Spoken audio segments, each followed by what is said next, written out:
Jacob. And we're going for a drive.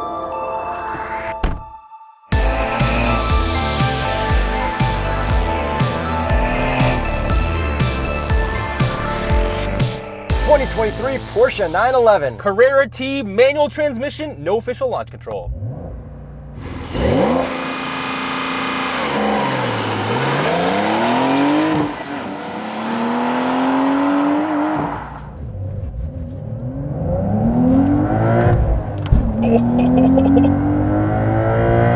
Okay, this thing still rips so hard. Horsepower and torque. 379 horsepower, 331 pound-feet of torque from a 3-liter twin-turbo flat 6-cylinder. And this is the T, so it has a lot of lightweightness, and you can really hear that when you're accelerating. It's nice. No pumped-in audio, just normal car. This is like as old school, normal Porsche as you can get. Yeah, so it has like less sound deadening and stuff. So Yuri, let me hear that less sound deadening. It really comes through. Yeah. Like it looks like we're missing parts of like inside of our wheel arches and stuff where you normally have like carpeting or something like that, but it's like body color yellow. So this is our second Carrera T. The first one we drove was like 5 years ago in yellow. What has changed? What does this have? What is Carrera T compared to the other 992s of this gen? Shout out license plate for having the word 992 on it. Many questions in there. Let me break that down as simple as possible. We have all of the similar things that we had on the previous 991 generation. So we have lightweight glass, we have less sound deadening, we've got the gray accents. We don't have door pulls, ironically, which is not as lightweight anymore, I guess. But it's about 100 pounds heavier than the last 911T. But in this generation, it's 100 pounds less than the base 911. And then this one, we have a mechanical differential from the higher model, and then we also have the advanced Porsche control management system. And then we also have the PASM adaptive suspension, and then we also have optional rear wheel steering as well. Okay, we also have optional rear seats that were thrown back in for a $0 option, because standard this comes with no rear seats, and standard it comes with a manual. You can also get it in PDK for $0. But this is the only time that you can actually pair the base engine to a manual transmission. And then this has the optional sports seats. You can also get the carbon buckets, or you can get a seat below there with cloth inserts. I like that this has lumbar and the seat presets, because that Macan T that we drove didn't have seat presets. Yeah, this is like a really nice middle ground. The whole car has been optioned really well. Yeah, would you go with a rear seat delete? Like, I wouldn't. Probably not. Yeah. Like, yeah. I mean, you could probably unbolt it, right? Yeah, and then this is racing yellow, which is different than, I think it was called speed yellow on the Macan, so this is like a free option, not $13,000. Yeah, I don't know if I would notice that, unless, like, the difference in the paint, unless I was just trying to flex on people. It's just the Porsche people that would know. I guess unless you're at a Porsche meetup, then you could probably see like standard, $20,000, no problem. 13,000, Yuri. Sorry. I don't know where you're getting this 20 out of. Oh, it's because you said 20% of the cost of the Macan T was the paint. So now we've got a new Carrera T badge / sticker on the side. Do you like it? Do you like the font, the difference of it? It's all right. It just looks like a standard Porsche thing to me. For me, I really like the way the graphics change for every cool model. Like, remember that old GT3 that had like the weird checker flag and stuff? Oh yeah, that was sick. And then like this, I think, works really well for the 992 generation compared to like the last Carrera T, which was just the letters at the bottom. And those same gray accents that we had on the Macan T as well. Yeah, we got it on the mirrors, and then we've got gray wheels. Do you like the wheels? They're all right. Like, there's nothing wrong with any of this. Yeah, still smaller in the front, bigger in the back. We have the same brakes in the front and the back. And what would be the Continental recommended tire for a 911T? The Extreme Contact Sport 02. Do you mind that the brakes are the same size? I noticed it because there's so much opening in the wheels. Like, I feel like the rotor should be a little bit bigger in the front. And I just mean that aesthetically, visually, not actually performance-wise. Yeah. So we still have a wing that comes up and down, and you can control it through your infotainment, which is cool. Below the wing, we've got our exhaust tips, which you'll probably listen to from the outside. And since it's the T, you get the sport exhaust in black as standard. Yeah, and we've got the active exhaust so we can quiet it down and stuff or whatever. And it sounds like a 911. Doesn't have backfires in sport mode like the last Carrera T. Remember, it was like sport mode would have backfire, sport plus wouldn't. Then it also had weird stuff tied to where you could do your blipping, your auto rev match. Yes, so this one is like really well done through the infotainment because it's the new 992 generation. All right, now through Cliche Corner with the rear wheel steering. PSM Sport. That's the way to drive this. I think it should be in second. Yeah. Oh yeah.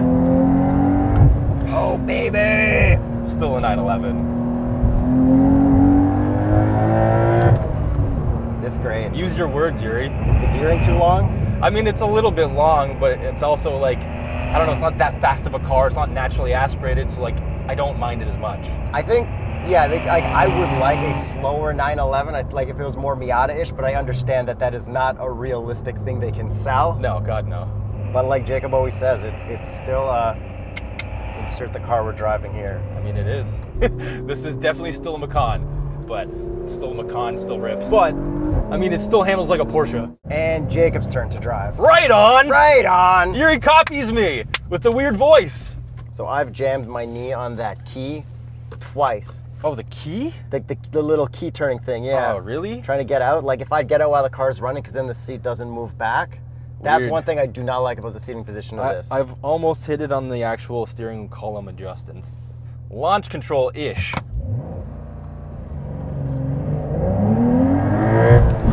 Oh, yeah.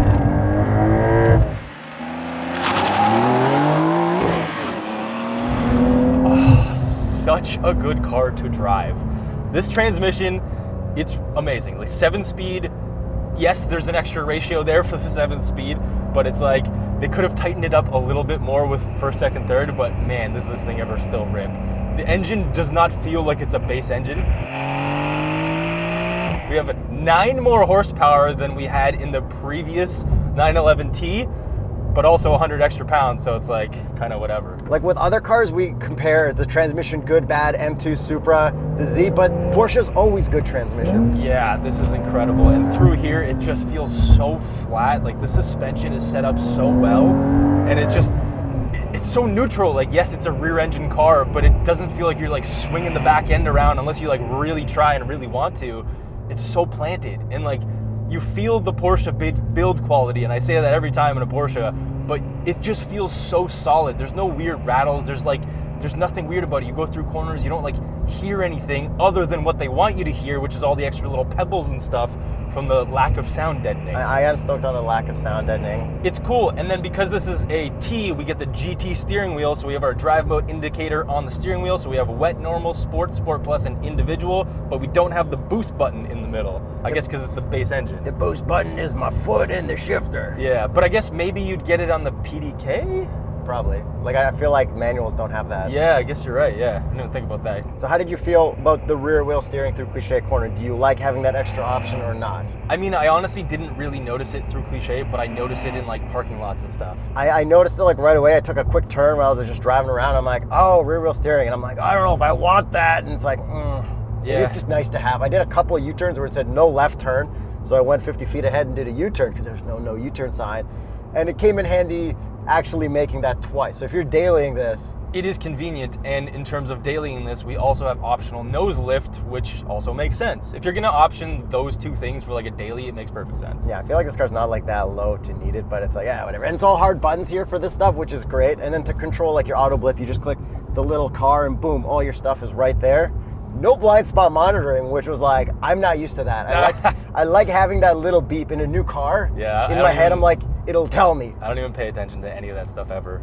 Oh, and because this is also optioned so well, we do have a little bit of yellow accent on our tack. Yeah, that's very clutch. With the yellow seat belts as well. And man, it's so easy to drive 911s, and it almost to me makes them like a little bit too clinical, but at the same time, if you've tried the other stuff and you're like, wow, this is a little bit sketchy, wow, this is a little bit weird, I don't like this about that, you can just hop into a 911 and everything just makes sense. When you give up on trying to get a Z or an M2 with a markup or a Supra, I mean, those are like way too cheap compared to a 911. Like, well, an M2 with a markup would probably be equivalent to this with minimal options. I'm talking like an M4 competition or something like that. Yeah, you get, or M4 non-competition with the manual. If you're sick of that stuff, you're just like, yeah, 911 will be good. It's the easy way out after you've tried doing it the hard way. Yeah, like you should maybe be able to get an allocation for one of these, maybe?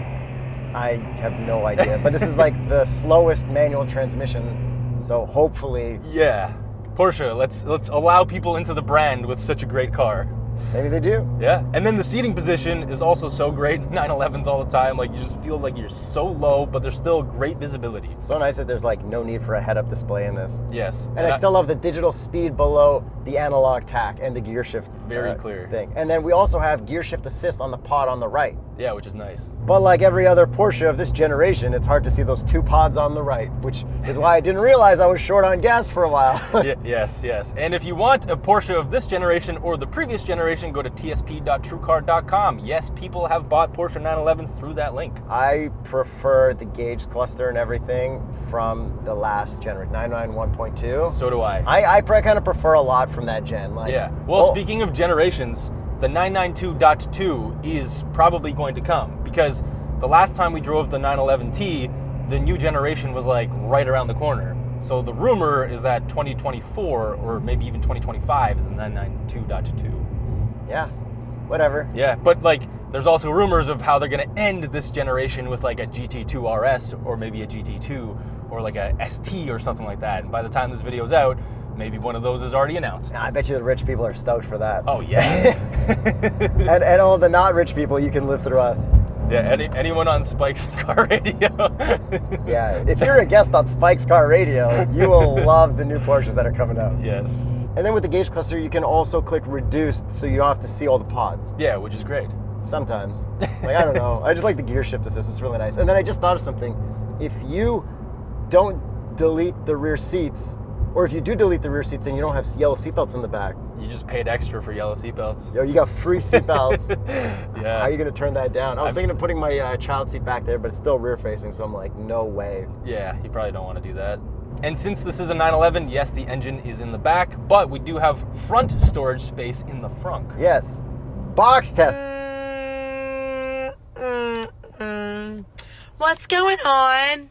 This does not have a like tap sensor to open it in the front, which I loved in the previous gen. I forget which car we drove, but it was the best. But this does have like tap to open and stuff on these doors here. But unlike a GT car, we have a real Porsche badge, not a sticker, for not extra lightweightness. Yeah. So cup holder fits a small cup just fine, and I've got the other one for like coins up in the front. We've got a second cup holder here on the right, which is pretty cool. This kind of gets in the way of the shifter sometimes. It does if you have a drink there. Compared to the old one, 991.2 that had it here, except it would always fall out of the 991.2 and spill on your stuff, where this doesn't. If you had like an ice drink that's melting onto stuff. But that was better for walkie-talkies at the Porsche driving experiences, where this would be a worse spot for it. Exactly. And visors. Ooh, leathery visors. Never. 3, 2, 1. Fail. Come on, Porsche. Make these pass one day. 992.2. And then I wonder, if you're going to get a set of TuxMat for this, would they have to have a separate one for a rear seat delete and a separate one for with the rear seat included? Would the rear seat delete one cover the storage back there? Cover the entire area? Well, they don't have that yet, but they do have mats for the 911, so go to tuxmat.com/TheStraightPipes to get a set of those. And then lastly, my favorite part, it's got a 360 camera. Yes, it actually does, as an option, which is really nice to have in a car that you're going to daily, probably. And I don't know how to get into it with a button. I couldn't find one anywhere, but slow down, put it into reverse, and then it kicks in, and then you can put it back into first, and it still shows up. Yeah. And lastly, heated seats, cooled seats. The cooled seats are great. With all that out of the way, let's get to the price. This starts at $132,000. Canadian. And this one is fairly lightly optioned at $145,470. I'm gonna say kind of reasonable price. I guess these days. But if I couldn't afford this and I could find a 991.2 Carrera T on tsp.truecar.com in yellow for a better price, I would be happy with that one too. Yeah, I definitely would too. Oh, and the suspension on this is also really well sorted.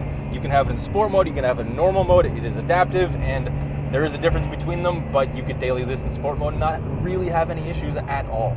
So do you like the looks of this more than the previous 991.2 Carrera T? I don't, but I also don't not like it either. I like the last gen looks more, I think. I think I'm not as into this one, even though it does look cool and every new car is RoboCop. Man, I just want to drive this thing. Like, let's just not talk. End the video right now. See you guys next video.